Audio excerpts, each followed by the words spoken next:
un duo di chitarre, e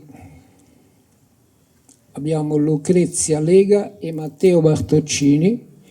Ci suonano un duo pop di Maurizio Colonna. Maurizio Colonna è il nostro chitarrista italiano che suona alla velocità della luce, quindi è il chitarrista più vicino al flamenco, diciamo, e quindi ha scritto una serie di opere, fra cui questi duo, che sono qualche cosa che non ha niente a che vedere con il flamenco, è il contrario proprio, quindi è passato da una scrittura esageratamente veloce ad una esageratamente non lenta ma melodica. Ecco, ha curato davvero moltissimo la melodia. Buon ascolto.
Bene, rimane Matteo Bartoccini alla chitarra e invece chiamiamo Viola Cardani al flauto.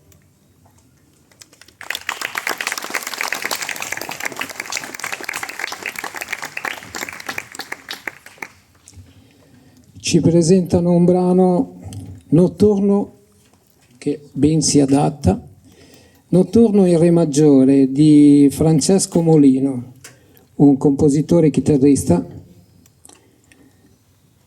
un grande interprete della chitarra, ma anche bravissimo compositore, il quale ha scritto questa parte un po' particolare, ma che ben si adatta proprio per flauto o violino e chitarra. In questo caso abbiamo il flauto. Buon ascolto.